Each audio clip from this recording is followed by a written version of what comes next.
السلام عليكم البنات، كيراكم دايرين؟ لاباس عليكم؟ نتمنى ان شاء الله تكونوا بخير وعلى خير وتكونوا في احسن الاحوال وصحه جيده. مرحبا بكم معايا في قناتي وصفات متنوعه، ومرحبا بكم حتى الولاد، مرحبا بكم عندي. تحياتي لكم فين ما كنتوا.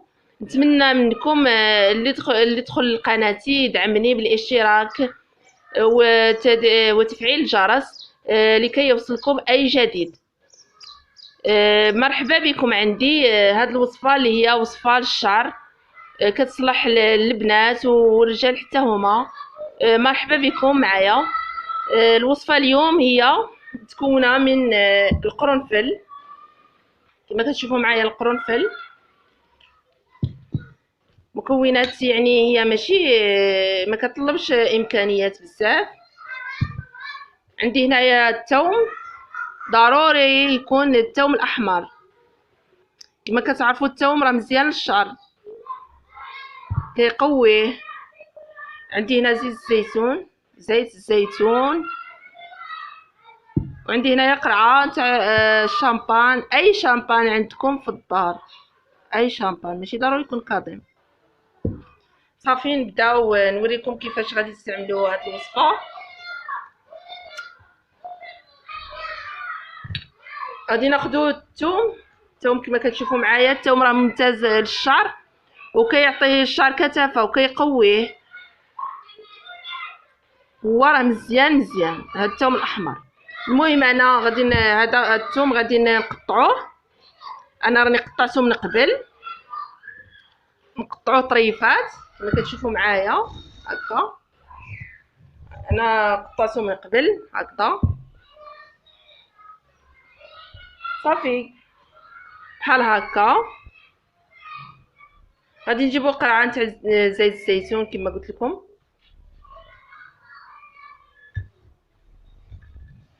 هكا.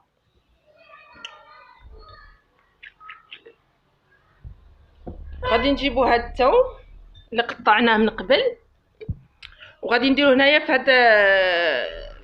هاد زيت الزيتون بحال هكا. تبعوني مزيان. هاد الوصفه راه رائعه هكذا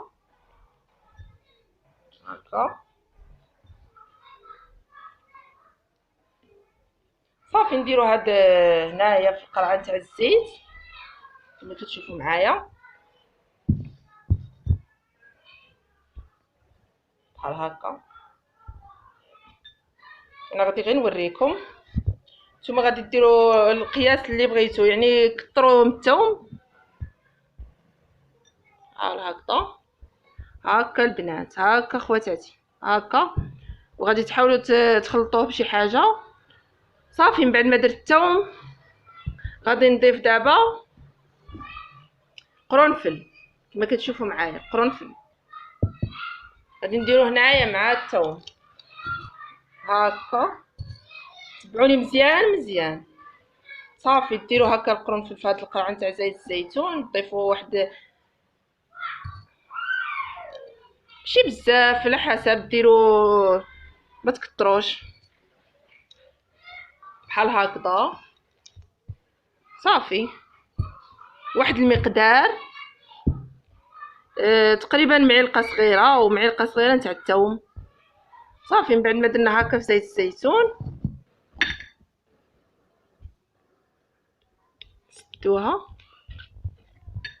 بحال هكذا، وتخليوها واحد المده باش يطلق داك الثوم والقرنفل في زيت الزيتون.